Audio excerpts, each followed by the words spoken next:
Afrique, pourquoi les banques ne financent-elles pas l'économie? Mesdames et messieurs, bienvenue à vous. Nous sommes très heureux de vous retrouver pour un nouveau numéro de votre émission Vox Live, cette émission qui décrypte l'actualité africaine. Alors aujourd'hui, je suis entourée par 3 personnes, à savoir Yannick Fournier, bienvenue à vous. Vous êtes ingénieur financier et écrivain.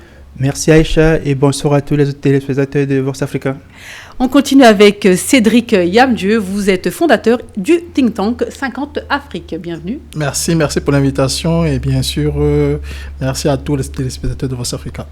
Et on finit avec Jacques Monumbo Kumba. Vous êtes ingénieur géologue, analyste politique. Bonjour Aïssatou, merci pour l'invitation. Je dis bonjour aux abonnés de Vox Africa qui nous regardent et qui nous écoutent. Merci pour cette invitation. Merci beaucoup. Afrique, pourquoi les banques ne financent-elles pas l'économie? Voilà le thème du jour. Mais avant, vous connaissez, il y a une carte blanche. Oui, vous avez la possibilité de vous adresser aux téléspectateurs. Vous avez la possibilité tout simplement de choisir un thème qui vous convient. Je ne suis même pas au courant. Alors, on va commencer par vous, monsieur Cédric Yamdieu.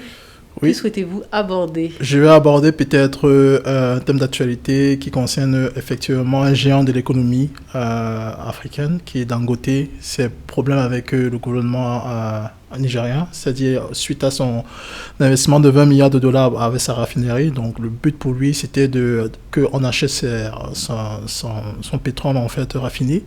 Et donc je pense que c'est un thème intéressant puisque Dangote, c'est une légende, c'est un rôle modèle pour beaucoup de dirigeants, d'entrepreneurs africains, et voir qu'une personne de cette statut peut avoir de telles difficultés, ce serait quand même intéressant d'aborder ce genre de sujet. Alors qu'on a déjà abordé ici sur le plateau de Vox Africa, et d'ailleurs je vais donner la parole à monsieur Yannick Fournier. Donc effectivement c'est bien de mettre 20 milliards de dollars, et donc comme le disait Yannick, est-ce que tous les risques ont été suffisamment pris en compte, notamment quand on parle des États, notamment sur le continent africain, on se dit il faut repartager un petit peu pour pouvoir avoir la paix, c'est bien ça en résumé?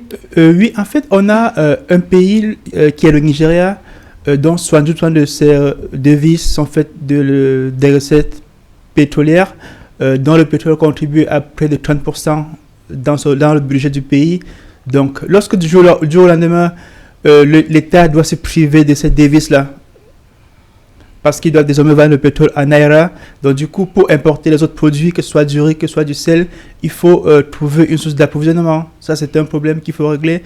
L'autre problème, maintenant, c'est au niveau de l'écosystème, c'est-à-dire on a des gens qui ont investi beaucoup de milliards dans l'infrastructure d'importation parce que pour importer, il faut construire justement des dépôts de pétrole, on a des bateaux et tout. Donc, qui du jour au lendemain doivent devoir se passer de cela, il y a des conséquences économiques. Ils ont des crédits dans les banques, il y a tout. Donc, il y a dans des gros projets des études d'impact qu'il faut analyser et essayer de trouver le juste milieu entre l'investissement qui est salutaire pour le pays et les dégâts collatéraux, parce qu'on ne peut pas juste dire, ok, bon, comme c'est un investissement, on ferme les yeux sur toutes les conséquences. Donc, c'est cette étape-là que Dangote n'a pas forcément été très collaboratif. Il est d'ailleurs un peu passé en force, justement, vu le contexte politique. Mais je pense que tôt ou tard, on reviendra sur ces questions-là. Parce que on a l'habitude de reprocher à nos présidents en Afrique d'avoir donné beaucoup de facilité au Bolloré, à tout le reste. Donc, il n'est pas juste le fait qu'on doit, quand il y a une opportunité, on ferme les yeux, on signe sans lire, on donne toutes les cartes blanches à l'investisseur. Donc, il faut encadrer l'investissement. Donc, c'est salutaire, mais il faut essayer d'encadrer pour qu'à la fin, l'individu Dangote soit bénéficiaire, que l'État soit bénéficiaire et aussi que l'écosystème économique soit bénéficiaire. En tout cas, selon vous, il a sous-estimé certains points qui finalement ont mené à ces difficultés. Vous en pensez quoi, Jacques? Ben oui, effectivement, il y a certains points qu'il a quand même sous-estimés parce que là, on parle du marché pétrolier.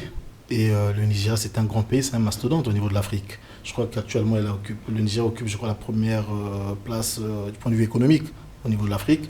Et donc, Dangote a tardé de comprendre que le pétrole nigérien était déjà entre les mains des grandes puissances depuis la guerre du Biafra, qui commence en 1967 jusqu'à 1970. Donc lui, en se jetant dans ce domaine-là, il devrait évaluer un peu les pour et les contre. Vous voyez? Parce qu'il faut déjà rappeler que le Nigeria, c'est un pays, comme je l'ai dit, c'est un grand pays, et que le pétrole, de manière générale, au monde, c'est ce qui cause des guerres. Saddam Hussein a été déposé à cause du pétrole. la Libye de Kadhafi a été détruite à cause du pétrole. Donc on voit très bien quand même au niveau du Congo-Brazzaville, à cause du pétrole, la guerre de 97 que nous avons connue. Donc le pétrole, c'est un domaine auquel on ne doit pas s'amuser. Et je pense que Dangote, aujourd'hui, ce qu'il reste à faire, c'est d'essayer de faire profil bas. Mais là, je venais de suivre une actualité, je crois que c'était à peine hier, il y avait un article qui disait qu'ils auraient dû trouver un compromis avec le président Tinubu. Donc je me dis que c'est vraiment bien. Les problèmes africains doivent se régler entre les Africains. C'est très important, effectivement. Donc c'est vrai qu'il l'a dit, il a insisté dessus. Il n'aurait jamais investi autant d'argent s'il savait à quoi s'attendre. Il l'a dit. Et il renchérit même en disant que la mafia du pétrole est pire que même la mafia de drogue. Exactement. On ne sait pas qui sont nos ennemis, à savoir sont-ils exogènes, sont-ils endogènes. On ne sait pas. C'est vraiment les mots qu'il a dit. Et puis en même temps, il disait aussi que soit j'avance, soit je coule. Il ne pouvait plus faire marche arrière. En tout cas, on espère qu'ils ont trouvé une solution, mais on est totalement d'accord avec vous. C'est un champion, un capitaine d'industrie en Afrique qui doit être soutenu, quoi qu'il en soit, même si effectivement, il faut faire attention. Et je pense qu'il a compris et qu'il va réparer tout ça. On poursuit avec vous, Yannick. Quelle carte blanche souhaitez-vous nous soumettre ? Ma carte blanche serait toujours dans le domaine des matières premières. C'est les Africains, je pense qu'au XXIe siècle, doivent arrêter de vendre les matières premières à vil prix comme ça a été fait jusqu'ici. Donc Dangote est un exemple qu'on peut transformer sur place. Donc il serait souhaitable que les autres pays en bois de pas, déjà à Dangote, déjà aussi au Niger, parce que le Niger, ils sont arrangés à exporter du pétrole raffiné. Donc, ils sont en train de construire une seconde raffinerie pour exporter du pétrole raffiné. Donc, il faudrait que les Africains essaient d'aller davantage chercher beaucoup plus loin dans la chaîne de valeur des matières premières que nous avons. Donc, ne plus les vendre brutes, essayer de les transformer ou au moins être harcelés dans les industries qui transforment à l'étranger. Donc, aujourd'hui, c'est totalement aberrant qu'aucun pays africain ne soit harcelé important dans Total Energies. Après 60 ans, on n'a jamais acheté une action. Il n'y a aucun État qui se revendique d'être harcelé dans Total, ni dans Elf, ni dans BP, ni dans ces majors-là. Donc c'est impossible que vous n'ayez que 5% d'une chaîne de valeur et que vous n'ayez jamais pensé à monter au capital de ceux qui retiennent 95%. Donc c'est quoi le problème pour le coup ? Encore une fois, je ne sais pas si c'est la naïveté, mais je ne sais pas. Bon, c'est difficile de raisonner ce comportement, mais je me dis qu'il y a un truc qui n'a pas marché en fait. Comment vous l'expliquez, vous, cela ? Si on peut l'expliquer. Je crois que, effectivement, lui, il n'a pas tort lorsqu'il dit, plus de 60, on n'arrive pas toujours à maîtriser le marché pétrolier. Parce que je pense que les Africains doivent maîtriser effectivement tout le cycle pétrolier, c'est-à-dire de l'extraction, en passant par la raffinerie jusqu'au... Après, pour le coup, il parle des matières premières en général. En fait, le but, c'est que, je prends le cas de la RDC, qui fournit le coltan, qui sait faire les véhicules électriques. À défaut de pouvoir transformer sur place, ils doivent être au moins actionnaires de Samsung qui les utilisent, de Apple et tous ces gars-là. C'est une alternative. De telle façon que là où 95% de la valeur ajoutée est capturée, qu'ils puissent bénéficier. Effectivement, non, moi je fustige pas ce que vous êtes en train de dire, au contraire je vais dans le même sens, mais je souhaiterais beaucoup plus qu'on arrive même à maîtriser tout le marché de manière complète. C'est-à-dire que si par exemple dans le pétrole, qu'est-ce qu'on fait ? C'est-à-dire qu'on extrait le pétrole, parce que déjà il faut dire que lorsqu'on extrait le pétrole du sous-sol, je suis un géologue, ça sort comme de la boue. En sortant comme de la boue, lorsqu'on passe au niveau de la raffinerie, en fait, il y a beaucoup des produits il y a une variété des produits qui en découlent. Par exemple, vous avez le gasoil, vous avez les plastiques et vous avez le pétrole. Donc, si tous ces éléments-là sont transformés sur place, ça fait que quoi ? Mais on a beaucoup d'emplois pour la jeunesse. Et si on maîtrise tout le marché, tout le cycle complet du pétrole, on fixe le prix nous-mêmes. C'est le cas, par exemple, avec le Botswana, avec le diamant Botswana. Il est extrait au Botswana. Il est cultivé là-bas, il est taillé et le prix est fixé là-bas, le prix n'est pas fixé en Angleterre. Et ça fait que quoi ? Mais le pays avance et il y a une stabilité au niveau du pays, l'économie marche, les jeunes travaillent et les étudiants sont payés à travers les bourses d'études. Donc qu'est-ce qui empêche ce que vous préconisez ? Mais ce qui empêche, ce que je préconise, c'est une question de volonté politique. Toujours ? On revient toujours à ça. On revient à ça. Parce qu'en fait, les problèmes se règlent à travers la politique. C'est la politique qui vient régler le problème. Donc c'est une question de volonté politique. Et tout part par la décision. Si vous avez des bons dirigeants, des dirigeants courageux, comme je l'ai dit tantôt, des dirigeants patriotes, décomplexés, qui ont de la vision, justement.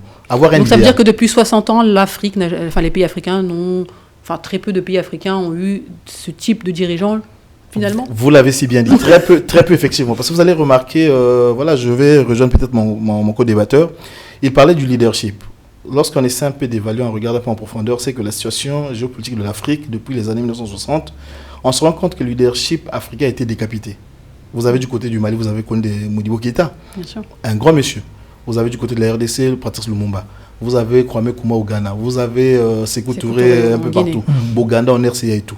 Mais c'est des gens qui avaient une vision politique pour l'Afrique. Ils ne voulaient pas faire les intérêts des autres. Voilà pourquoi on les a rasés. Vous voyez? Donc vous pensez que si on avait ces hommes-là, si on ne leur avait pas coupé la tête, entre guillemets, l'Afrique n'en serait pas là où elle est aujourd'hui? Mais bien sûr, je suis tout à fait d'accord. Si ces gens-là vivaient encore aujourd'hui, je pense que l'Afrique serait déjà très avancée. Parce que ces gens-là ne prônaient que le panafricanisme. C'est le point visé en fait. Il n'y a pas autre chose. Garvey l'a dit, Dubois l'a dit, depuis les années 1800-1900. En fait, l'Afrique ne peut se relever qu'à travers le panafricanisme. Le fait que nous soyons ensemble. Chaque pays... L'union fait la force. L'union fait la force, effectivement. Exactement. Cédric? Alors moi, je pense que dans le cas des matières premières, il faut maîtriser toutes les chaînes de valeur, comme disait tout le monde. L'extraction, le raffinage et aussi la vente à travers les marchés financiers. Pour ça, on a les compétences. On a plein de jeunes qui sont formés dans les marchés financiers qui peuvent vendre, savoir quel price est le bon prix des matières premières. Maintenant, oui, pour appliquer toutes ces recommandations, il faut un bon leadership. On a parlé par exemple de forts leaders. Je prends sur un autre contexte Thomas Sankara. Lui, c'était un leader qui avait une vision, surtout sur la place des femmes. Aujourd'hui, beaucoup de pays comme le Rwanda appliquent cette vision, c'est-à-dire que la parité homme-femme au niveau des assemblées nationales, des parlements et des entreprises.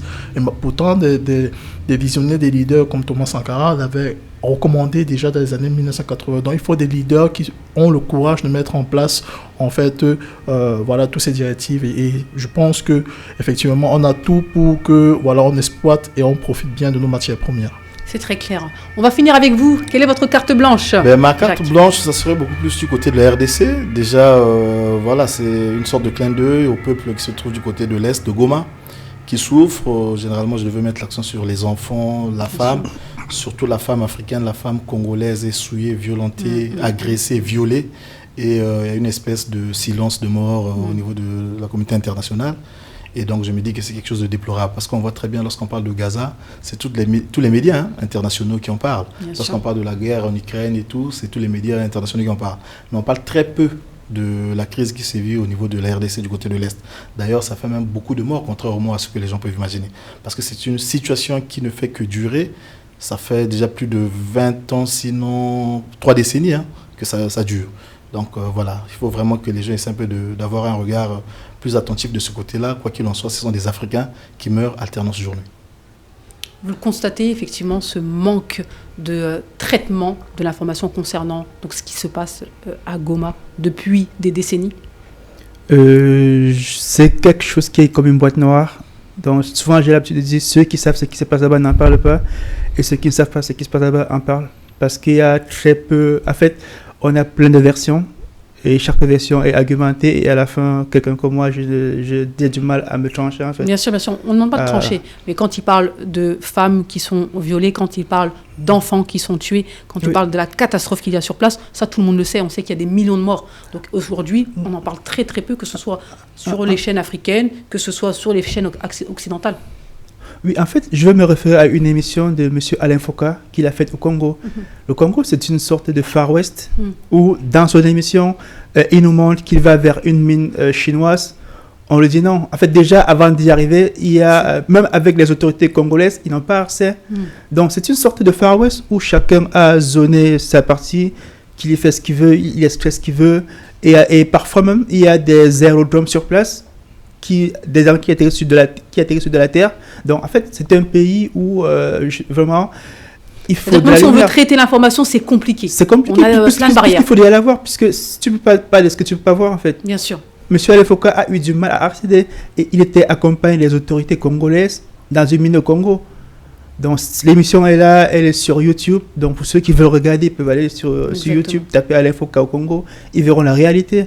Donc, c'est une situation assez complexe où justement il faudrait que d'abord les autorités congolaises, parce qu'ils ne manquent pas les moyens pour faire la lumière sur ce qui se passe. Sûr, tout commence ils ont les moyens pour payer, ça c'est pas une chaîne de télé. Vous avez jamais, je ne suis pas sûr qu'ils ont envoyé une bande ici pour que vous diffusez, que vous ne l'avez pas fait. Donc ça incombe déjà aux autorités de mettre la situation en lumière afin que les autres relaient. Donc les premiers responsables, c'est les autorités congolaises qui peut-être ne font pas assez pour qu'il y ait de la visibilité sur ce qui se passe. Ils en parlent, c'est vrai, mais il faut faire plus en fait. Vous êtes d'accord avec ce Tout à fait d'accord, parce que déjà, c'est vraiment une triste nouvelle de voir en fait des personnes qui meurent chaque mois, chaque jour, oui. chaque jour même dans cette région de la RDC, des millions, sont pas milliers, pas millions même. Et je pense que c'est aux décideurs de mettre la lumière sur ce genre de problématiques, mais surtout aux médias, premièrement africains, de faire la lumière sur ce genre de problématiques, d'en parler beaucoup plus, de sensibiliser. On parle beaucoup de choses qui sont ludiques, c'est-à-dire, par exemple, l'entertainment, les distractions et autres. Mais ce genre de problèmes, c'est des problèmes sociétaux qui sont très importants. Les médias, en fait, doivent mettre la lumière sur ce genre de problèmes. Ensuite, il y a aussi les médias internationaux, parce qu'aujourd'hui, on parle beaucoup de ce qui se passe en Ukraine. On parle beaucoup de ce qui se passe à Gaza, en Palestine, mais il faudrait aussi qu'on parle aussi de ce qui se passe dans nos pays de manière internationale pour pouvoir sensibiliser la communauté internationale sur ce genre de problématiques. Et c'est la raison même de Vox Africa, de ce type de chaîne télé qui voit le jour et dont l'objectif, c'est vraiment de traiter des problématiques en lien avec le continent africain, en lien avec les Africains, en lien avec les Afro-descendants.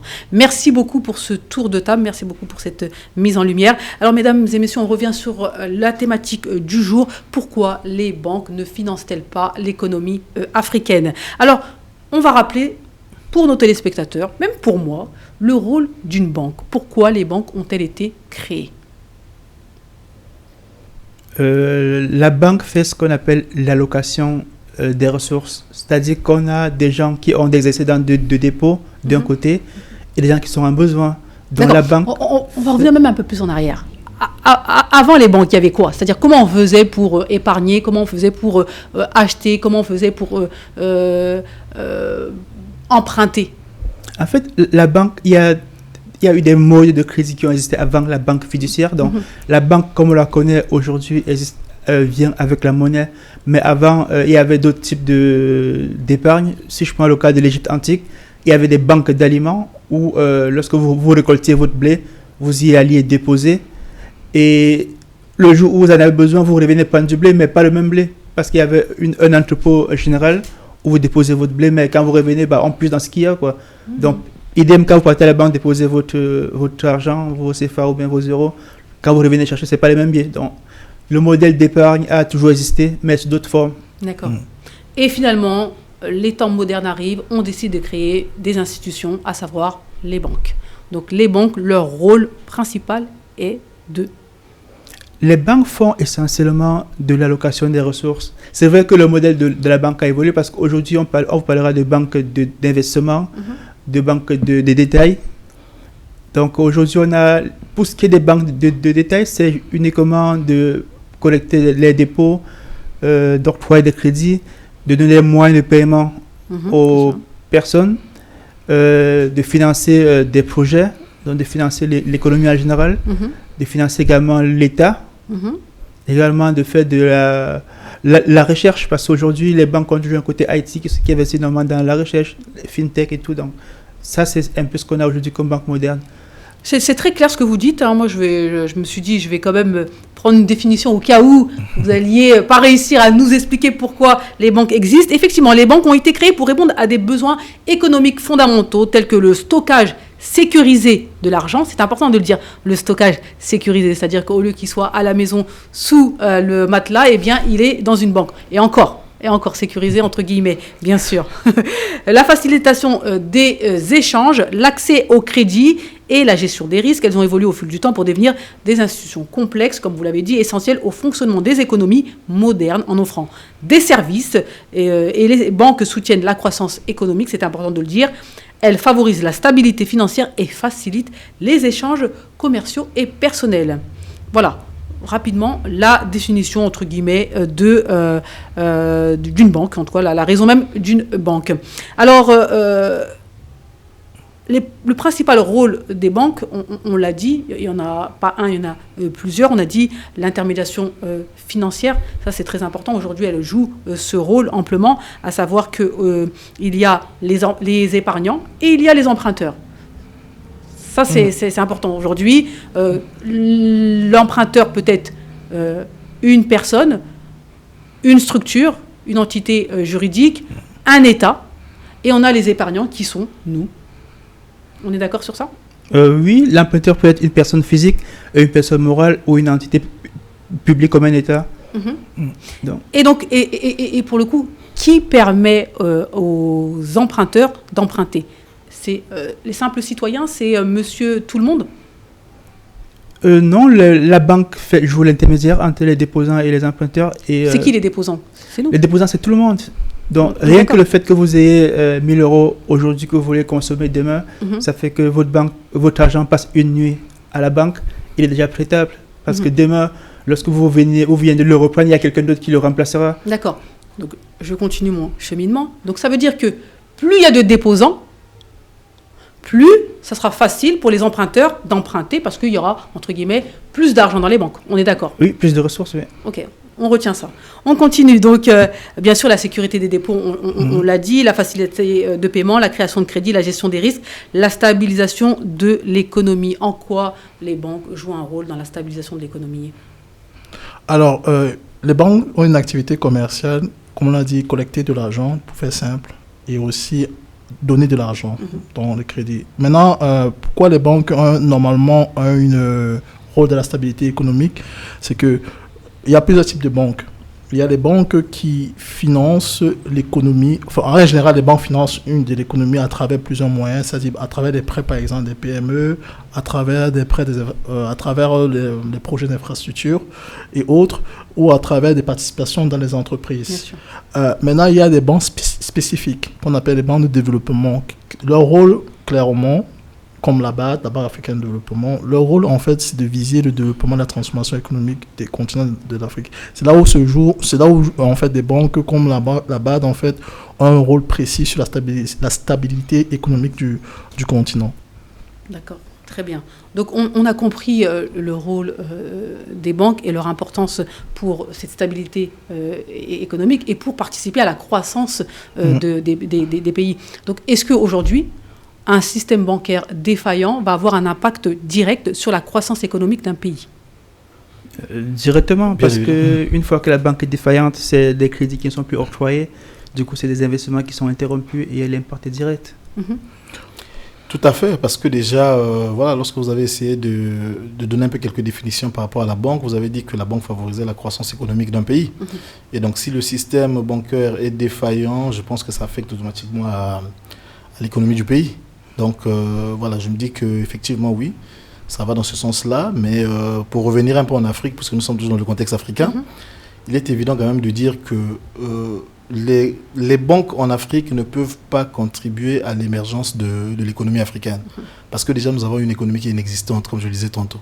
Pourquoi ? Parce qu'en fait, on n'a pas notre propre monnaie. Je sais pourquoi je reviens là-dessus. C'est-à-dire que l'économie, de manière simpliste, peut-être que je ne suis pas économiste, mais c'est que c'est quoi ? C'est-à-dire c'est la production et puis la distribution. Vous produisez et puis vous distribuez. Ça, c'est de manière simple. Si bien qu'aujourd'hui, par exemple, les grandes puissances, vous prenez le cas, par exemple, de la Chine. Je prends un peu cet exemple-là. Si la Chine décide, par exemple, de construire un chemin, par exemple, un chemin de fer de 1 km, par exemple, les rails, les wagons, tout ce qui va permettre à ce qu'on puisse construire ce chemin de fer-là, vous allez voir que tous ces matériaux-là, tous ces éléments-là seront made in Chine. Donc, en fait, c'est quoi ? C'est créé en Chine et c'est distribué en Chine. Vous voyez ? C'est ça la pure économie. Parce qu'en fait, c'est quoi ? C'est que vous produisez et vous êtes capable aussi de distribuer. Or, chez nous, c'est quoi ? Ce sont des économies de consommation.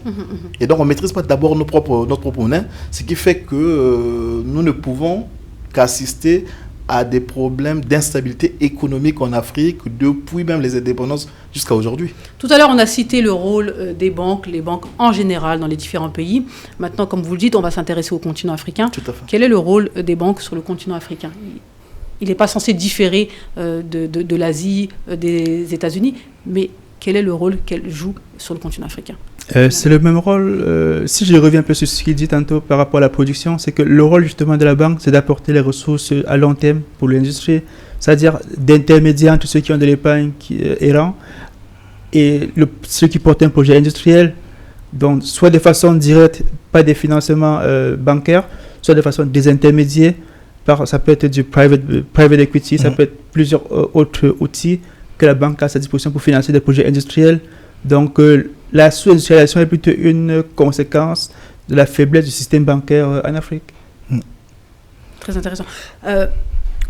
Vous l'avez dit, je reprends mes propos du début, à savoir que pour qu'une banque puisse prêter, il faut qu'il y ait des gens qui déposent de l'argent.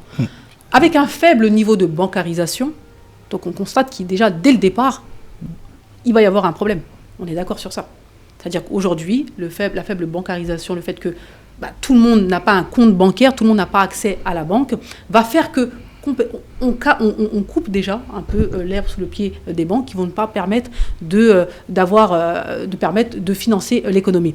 Donc, est-ce qu'aujourd'hui, ça explique les taux de crédit très élevés parce que moi, je reprends les questions qui sont données par les téléspectateurs. La première chose qu'ils disent, je suis entrepreneur, j'ai une PME, j'ai une TPE, je souhaite monter un projet, j'ai un marché, mais il va falloir tout simplement que j'ai un peu d'argent pour pouvoir financer éventuellement une infrastructure. Mais lorsque je vais dans une banque, on me dit qu'on va me prêter de l'argent à 10% d'intérêt, ou on me dit qu'il me faut telle ou telle garantie que je n'ai pas. On est d'accord que ça impacte. Et comment on l'explique ça et comment on fait pour sortir de ça? Alors, moi, je dirais que vous êtes très surpris. Les banques en Afrique sont très liquides. Même si, en fait, on a un taux de bancarisation en fait, qui est très faible au niveau des épargnants, mais elles sont très liquides. La problématique, c'est que c'est dans l'octroi des crédits. Dans l'octroi des crédits, c'est un peu plus difficile par rapport dans les pays européens, dans le sens où le risque est beaucoup plus fort. Donc, du coup, les banques, quand elles veulent prêter à une PME, en fait, elles demandent, ou bien pour un projet immobilier, elles demandent généralement des garanties, par exemple, un titre foncier, parce qu'elles estiment que les risques sont beaucoup plus forts et ça va avec le taux d'intérêt, généralement à 2 chiffres et autres. Je dirais aussi que les banques ont quand même un rôle à jouer dans l'économie africaine, dans le sens où aujourd'hui, on a un marché financier qui se développe, que ce soit au niveau de l'Afrique de l'Ouest ou de l'Afrique centrale. Il y a de plus en plus de dépositaires, de plus en plus de filiales de banques qui jouent l'intermédiation pour permettre aux États de lever de l'argent, donc fait très simple, à travers les marchés financiers, via des obligations d'État ou du Trésor. Et donc, je pense que le rôle de la banque africaine, c'est aussi de pouvoir financer ou trouver du capital pour financer les États à travers différents leviers. Maintenant, les banques ont des contraintes à capital. C'est ce qu'on appelle les ratios prudentiels. Elles ont vraiment des contraintes à capital, mais il y a des solutions qu'on pourra peut-être aborder plus tard. On vous écoute. Rentrons directement dans le vif du sujet. Quelles sont les solutions qu'on peut apporter à ces difficultés? Quelles sont les solutions qu'on peut donner à ce jeune qui souhaite entreprendre, qui souhaite développer sa structure et qui malheureusement ne peut pas apporter les garanties nécessaires pour avoir un prêt, ne peut pas avoir un prêt à des taux d'intérêt plutôt raisonnables? Qu'est-ce qu'on leur propose? Alors, on a parlé beaucoup de déposer de l'argent, donc dépôt, et aussi emprunter la dette.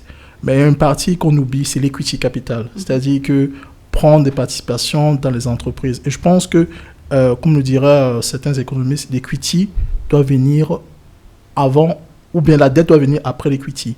C'est-à-dire qu'il faut mettre en place des fonds de pension, que ce soit des filiales ou pas des banques, des fonds de pension ou des fonds souverains pour pouvoir financer l'économie africaine. C'est ce qui se passe aux États-Unis. À la Silicon Valley, ce qui finance les startups et autres, c'est les fonds de pension comme BlackRock, comme PIMCO. Donc, il faut mettre en place des fonds de pension pour pouvoir financer l'économie africaine. Maintenant, pour les jeunes start-upers, la PME et autres, il y a différentes formes de subventions, pas forcément bancaires. Il y a par exemple des fonds d'investissement qui sont spécialisés dans la tech ou dans le secteur agricole, qu'on appelle les VC. Il y a des VC qui peuvent financer ce qu'on appelle un prêt à amorçage dans early stage ou encore en série A dans les autres autour de table. Ensuite, il y a des business angels, des personnes en particulier comme vous et moi qui ont plus ou moins un gros capital, qui veulent miser sur des jeunes pousses. Donc, ils peuvent voir ce genre de personnes. Donc ça, c'est une alternative à la banque. Oui. C'est-à-dire que ce n'est pas... Alors, pour l'equity capital, ce qui est intéressant, c'est que les banques peuvent créer des filiales spécialisées dans tout ce qui est private equity capital.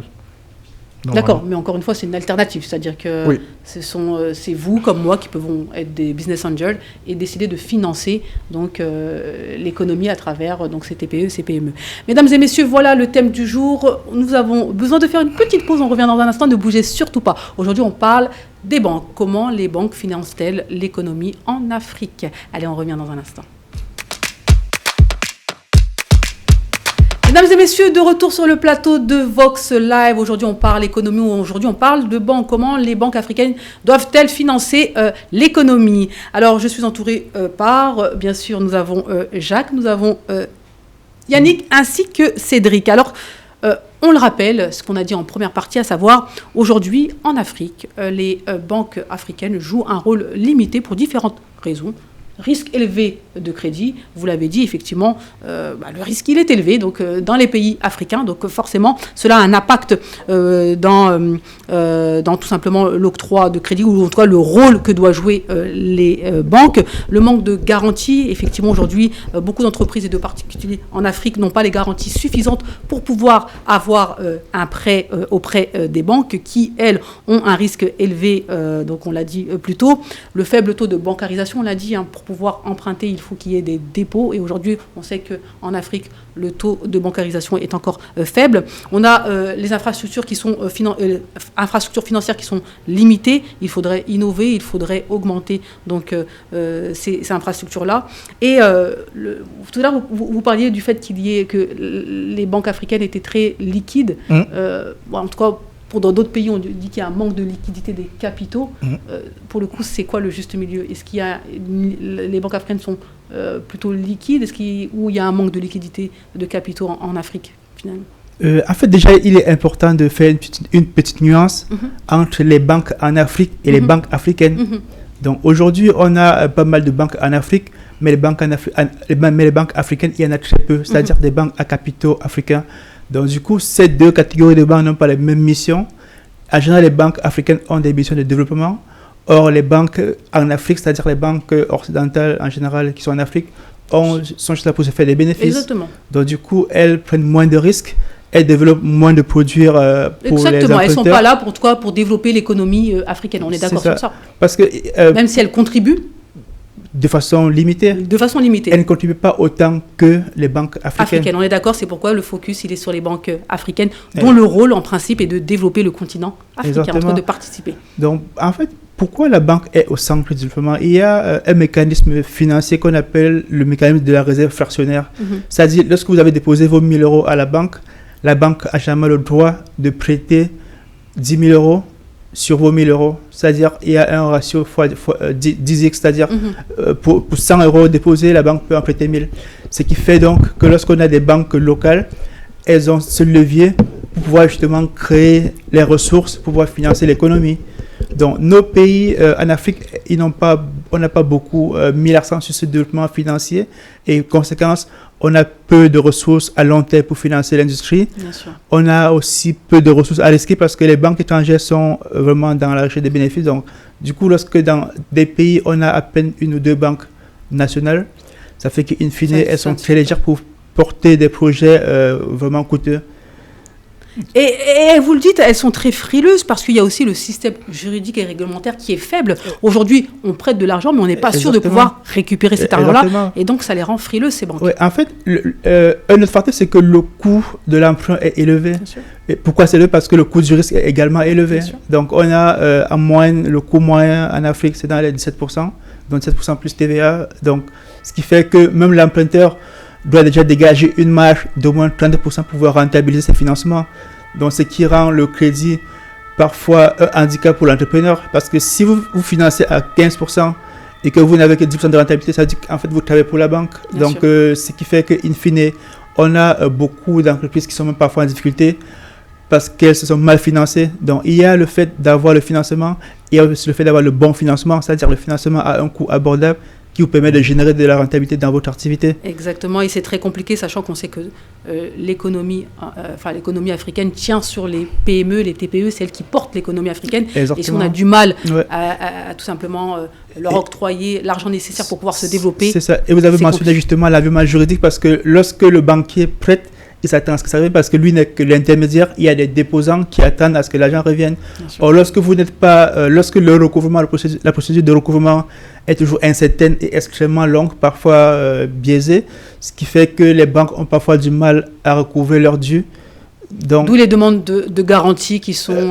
oui, non seulement la garantie, mais aussi la prudence. Elle prête moins. Oui, déjà, on prête moins. Et même quand on prête, on demande des garanties... Exactement, qui sont parfois hors de portée des entrepreneurs. Totalement. Vous souhaitiez intervenir. Oui, effectivement, lorsque vous avez parlé des PME, il n'y a pas qu'en Afrique, quand même, dans un pays européen tel que l'Italie. Même la France. Même la France, pour avoir vécu en Italie pendant quelques années, c'est que l'Italie est un pays qui s'est développé aussi à travers les PME, les petites et moyennes entreprises. Comme la France, donc exactement. Ça fait partie du pilier économique de ce pays-là, même comme la France, vous venez de le dire.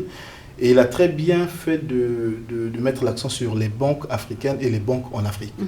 Parce que les banques en Afrique, en fait, c'est un peu comme les banques occidentales qui sont là-bas pour faire leurs intérêts. Exactement, c'est pour ça que ça nous intéresse même pas. Les banques africaines sont très peu. Et c'est pour ça que moi, je reviens toujours. Le problème fondamental, le problème de fond, c'est qu'il y a d'abord une question de souveraineté économique. Parce que tant qu'on n'aura pas résolu ce problème-là, on va discuter matin, midi, soir, on ne va jamais trouver des bonnes réponses. On est totalement d'accord avec vous et on va revenir dessus dans un instant. Donc pour le coup, on a dit pourquoi c'est difficile pour les banques en Afrique, pour les banques africaines de soutenir l'économie en Afrique. Finalement, si les banques ne soutiennent pas l'économie, quelles sont les conséquences? Les conséquences vont être gravissimes. Parce qu'il y aura des entreprises. Elles sont même, c'est même pas. Elles sont gravissimes parce que les entreprises vont fermer. Et ça c'est un. Et puis deux, il y aura peut-être le chômage qui va s'accentuer au sein du pays. Exactement. La jeunesse sera désœuvrée, va manquer d'horizon. Et c'est pour ça que vous allez voir dans 2 matins, 3 matins, ne serait pas surpris qu'il y ait des coups d'État. La jeunesse va prendre le pavé. Parce que lorsque vous avez une jeunesse inoccupée, il n'y a qu'une seule chose en tête, c'est de faire la révolution. Donc du coup, c'est des problèmes que nous devons regarder avec beaucoup de sérieux, comprendre qu'il faut vraiment qu'on essaie de mettre des bonnes politiques en place pour d'abord régler un certain nombre de problèmes qui touchent à nos souverainetés. Exactement, donc on reprend la question. Oui. Quelles sont les conséquences? Les banques ne financent pas l'économie. Finalement, qu'est-ce qui va se passer? Qu'est-ce qui se passe déjà? Il y a des conséquences économiques, sociales et politiques. Économiques dans le sens où, en fait, ce qui va se passer, c'est que si une banque ne finance pas l'économie, généralement, les dirigeants vont se tourner vers tout ce qui est institution de Bretton Woods pour avoir du cash. C'est-à-dire que Banque mondiale, FMI et autres, généralement à des taux beaucoup plus élevés et tout pour pouvoir financer l'économie. Ensuite, il y a aussi l'aspect fiscal. C'est-à-dire que s'ils ne trouvent pas de l'argent à travers les banques, ils vont augmenter ce qu'on appelle les impôts. Pour faire simple, ils vont augmenter les impôts, prélever les impôts pour augmenter les recettes fiscales. Maintenant, il y a les conséquences diverses conséquences, socio-économiques. C'est-à-dire, déjà, on a parlé de le chômage. Le chômage va être plus important, sachant qu'on a 15 millions de jeunes sur le continent africain à vraiment à former et dont il faut trouver de l'emploi. Ça va être très, très, très négatif. Il y a le chômage et bien sûr, il y a tout ce qui est lié en fait au perte du chômage, tout ce qui est lié en fait, à vraiment tous les problèmes sociaux, c'est-à-dire la misère, la famine dans les pays africains. Maintenant, politique, généralement, ça va être l'instabilité politique et c'est un cercle vicieux parce que qui dit instabilité politique dit... Bien sûr, tout est lié, tout ce que vous venez de citer, tout est lié, on est d'accord. Dit en fait, typiquement, rareté des investissements étrangers et même directs, quoi. Et oui, c'est très important. Et il faut insister dessus. Allez-y, monsieur. Et je voudrais en rajouter une autre couche sur ce qu'il vient de dire, c'est qu'effectivement, il y aura, lorsque des banques vont en faillite comme ça, c'est qu'il y a beaucoup de projets qui restent au bas de la pile. Par exemple, lorsque nous avons des banques d'investissement qui sont censées financer les projets. Par exemple, l'innovation. Et l'innovation, effectivement. Tout à l'heure, je crois que c'était pendant votre introduction, vous avez parlé des agriculteurs au niveau de l'Europe. Mais l'Europe a été construite à travers des agriculteurs.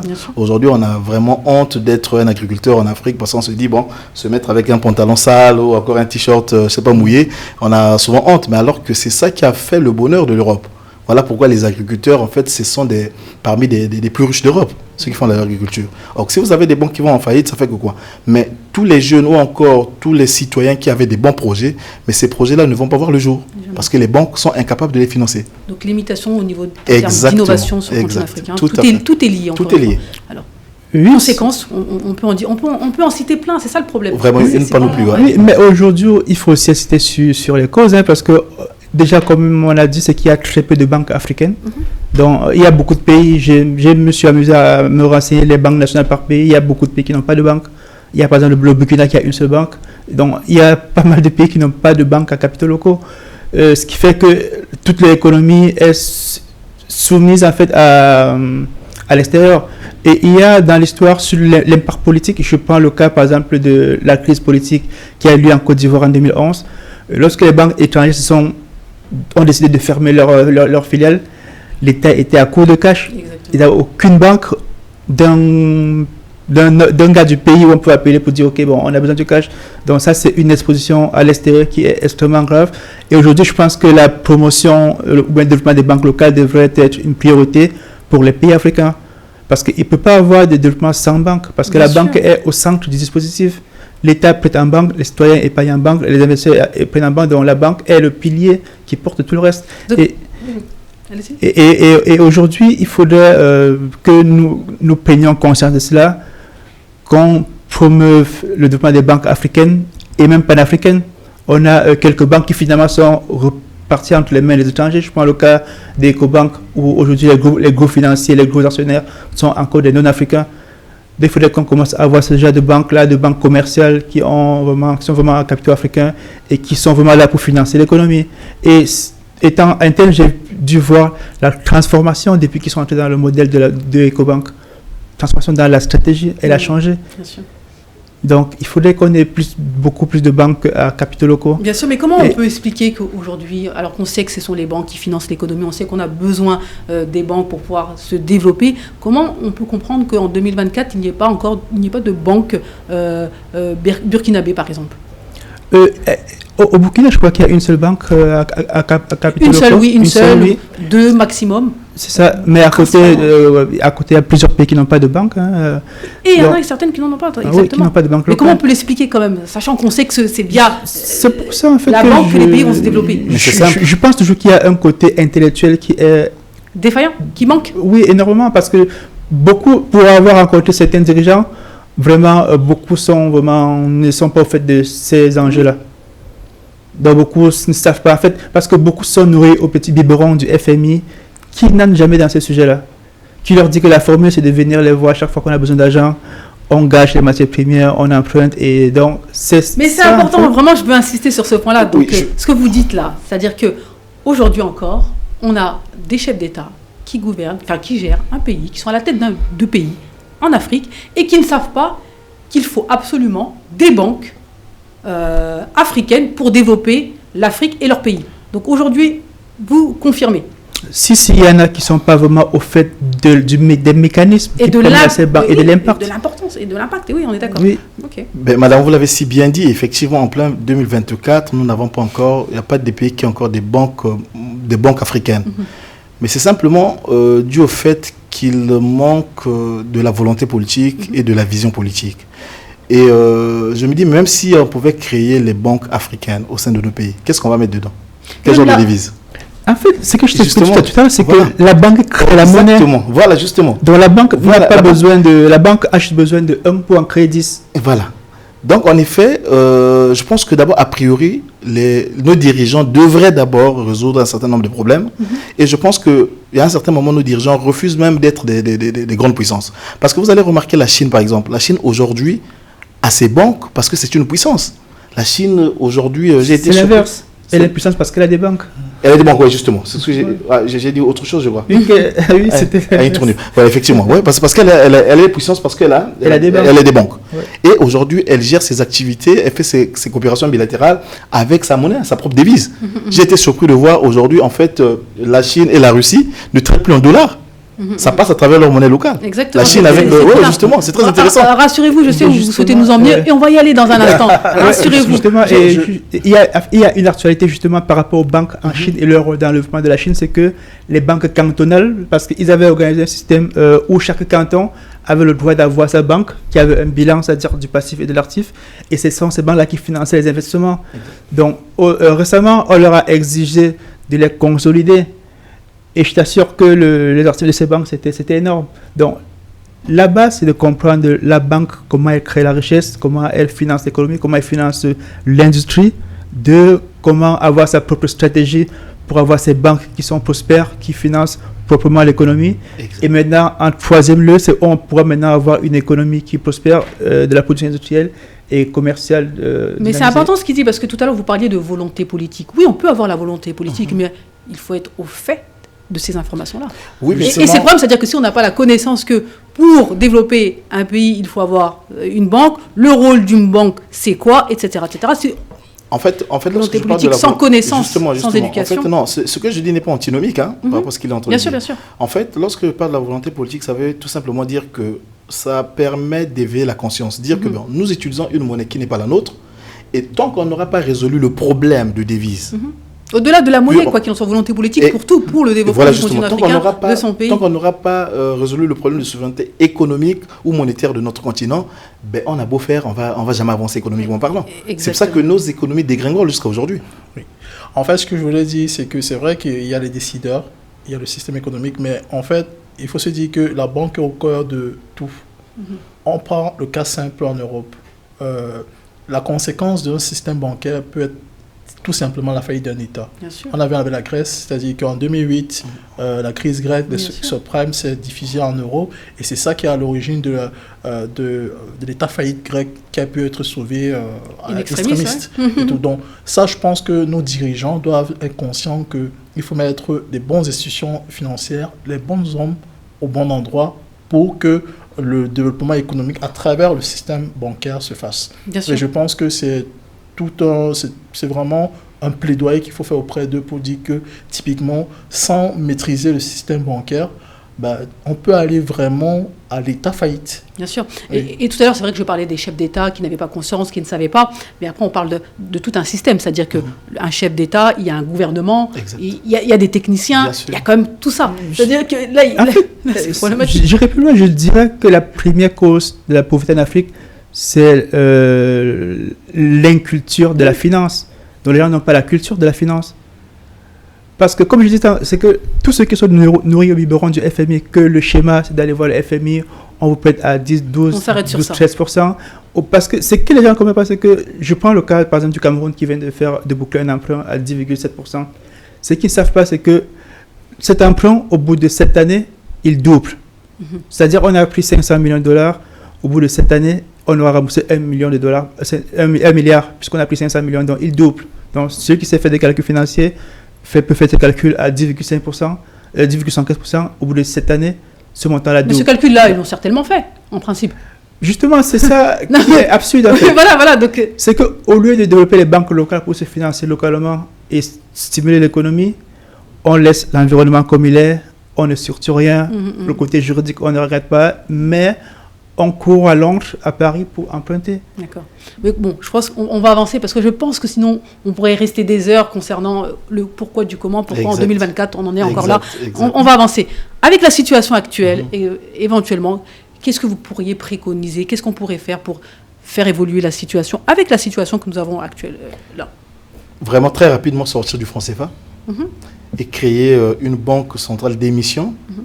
Et essayer de mettre en place des grands projets politiques qui puissent effectivement porter l'Afrique vers le développement. Je reprends ce point-là parce que je sais que vous insistez depuis le début. Vous le dites, vous êtes convaincu, et je vais vous poser aussi à vous la question, le franc CFA est-il un obstacle au financement de l'économie par les banques africaines? Oui, non, pourquoi? Allez-y. Bien évidemment, parce que déjà, je vous ai dit, le franc CFA est un frein pour le développement de l'Afrique, d'autant plus que lorsqu'on prend le cas de la France, par exemple, c'est une monnaie qui nous avait été imposée pendant les indépendances. Donc 3 personnes, De Gaulle, avec son ministre, l'ex-ministre de colonie, et son ministre de l'économie. Ils mettent en place cette monnaie-là, mais qui n'avait jamais été adossée sur une quelconque, on va dire quoi, sur une quelconque richesse naturelle, ni l'or, ni peut-être l'argent, etc. Donc ce n'était qu'un papier. Vous imaginez? Ça, c'est la première défaillance. La deuxième, c'est que lorsque les présidents africains qui utilisent cette monnaie-là ont besoin de s'endetter au niveau de la France leur dit quoi? Écoutez, vous avez besoin par exemple de 100 euros. Je vais vous donner 100 000 francs CFA, mais la France va juste imprimer des papiers ici en France, va leur donner, et en contrepartie, on va donner des richesses. Mais c'est que les richesses qu'on donne là, c'est même pas une question de contrepartie. C'est-à-dire on leur donne ça gratuitement, parce que ce sont des papiers qui sont imprimés et qui ne sont adossés à aucune richesse naturelle. Vous voyez ce que je veux dire? Donc, en fait, c'est une sorte de... En fait, si vous voulez, c'est le franc CFA, aujourd'hui, est un instrument d'oppression. Et c'est ce qui maintient l'Afrique à un état de sous-développement abyssal depuis les indépendances. Voilà ce que je veux dire. Donc aujourd'hui, vous le dites clairement, c'est-à-dire qu'à cause du franc CFA, les pays de la zone CFA, que ce soit Afrique centrale ou Afrique de l'Ouest, en sont là où ils en sont parce qu'il y a le franc CFA. Non, Entre autres, pourquoi? Parce que lorsque dans un pays, parce qu'en fait c'est quoi la politique? Oui, vous avez expliqué l'économie ne peut pas se dissocier à la politique. Les deux vont ensemble.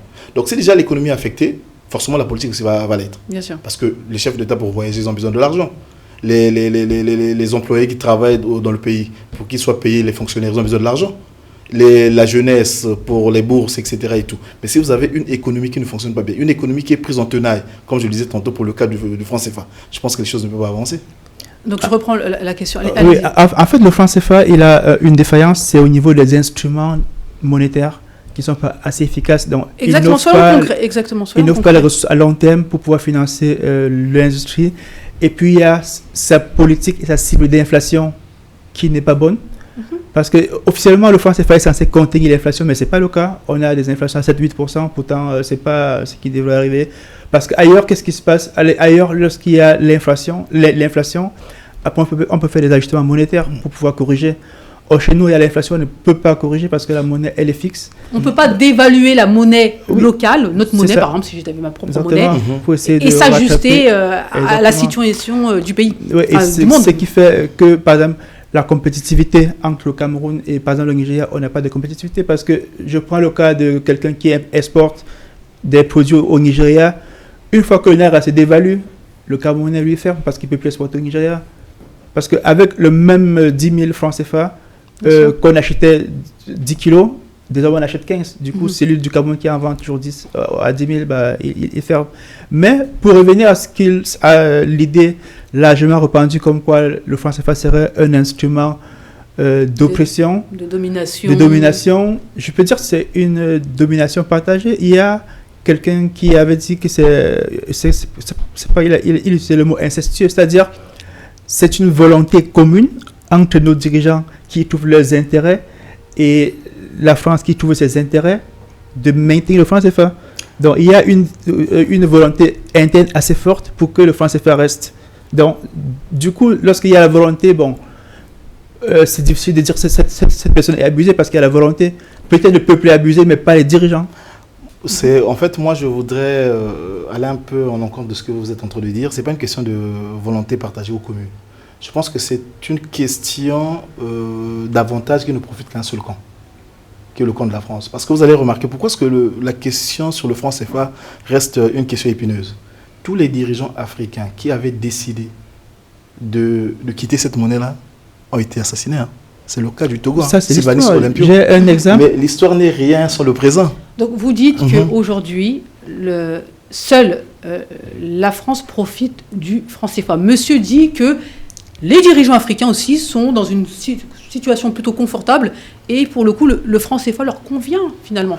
Mais oui, c'est le cas. Mais lorsque je parle du camp de l'autre côté, mais en fait, dans le camp là, je mets et les dirigeants corrompus et ceux qui nous dominent en fait. Justement, ça, c'est un seul camp. Vous voyez? D'accord. Vous êtes d'accord? En fait, c'est ça. En fait, ce que je dis n'est pas antinomique avec ce qu'il est en train de dire. Exactement. Voilà. On est pas sur la même direction, juste avec des mots un peu différents. Donc, en fait, ça profite qu'un seul camp. Mais ça ne profite pas au peuple autochtone ou encore indigène. Tout à fait. C'est pour ça que cette question reste épineuse jusqu'à aujourd'hui. C'est ça. Maintenant, si on revient sur le développement du continent africain via le financement par les banques, vous considérez que c'est un obstacle, le franc CFA, d'avoir le franc CFA, donc on l'a dit avec... la politique monétaire qui n'est pas bonne, qui ne donne pas assez d'instruments. De mon point de vue, oui. Moi, je pense que le mot-clé, c'est la maîtrise. On n'a pas la maîtrise de notre destin. Ça rejoint ce qu'il dit. C'est-à-dire que, vu que c'est un outil c'est un outil qui est arrimé à l'euro qui est fixe, on ne peut pas jouer sur la dévaluation, la valuation en fonction de l'inflation. Et donc, du coup, on n'a pas la maîtrise de notre destin pour pouvoir...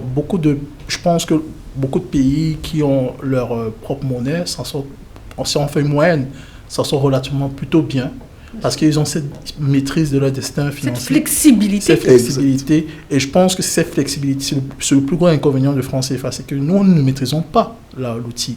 Et par contre, pour maîtriser l'outil, il nous faut des hommes et des bons leaders, des bons dirigeants économiques, bien formés, parce que sinon, plutôt les conséquences seront plutôt plus dévastatrices, en fait. D'accord. Donc nous sommes presque au terme de cette émission. On va essayer de partir avec quand même quelques points positifs, à savoir qu'est-ce qui peut être mené aujourd'hui, au vu de la situation, pour que finalement on puisse se dire, ok, l'avenir du continent africain, le financement de l'économie, des économies du continent africain peut éventuellement voir des jours meilleurs. Quelles seraient les premières étapes à effectuer? Donc pour vous, c'est sortir du franc CFA? Sortir du franc CFA et encourager, soutenir le projet de l'AES. C'est-à-dire que le projet qui reste celui de l'État fédéral. Parce que je pense qu'à travers ce projet-là, ça sera déjà quelque chose, ça sera une sorte de soubassement pour l'Afrique noire tout entière. Pourquoi pas ça montrer l'exemple? Et ça pourrait servir de parapluie à d'autres pays africains. Donc créer un bloc fort. Très bien. Lorsque je parle de l'État fédéral, effectivement, je fais allusion à ça. Et ça pourrait servir de parapluie à d'autres pays africains. Donc pour vous, c'est la condition. Exactement. Parce que si on n'est pas unis, on a beau faire, on va tourner autour du gâteau, quoi. Moi, je dirais qu'il y a 2 points. Créer des banques africaines à capitaux africains pour le développement de l'Afrique, pour faire simple. Et le premier point, c'est utiliser le levier puissant des marchés financiers. Aujourd'hui, beaucoup de bourses en Afrique, que ce soit la bourse de Casablanca ou la bourse en Afrique de l'Ouest, la bourse en Afrique centrale, essayent de se développer. Utiliser ces bourses pour pour avoir des obligations d'État, mais dans le marché local, pour pouvoir financer les États et donc les projets d'infrastructure et donc l'économie et la richesse économique, du coup. Très bien. Moi, je pense que la clé réside dans la volonté des dirigeants, parce qu'aujourd'hui, ce qui manque le plus, c'est ni l'argent, ni les ressources, c'est la volonté.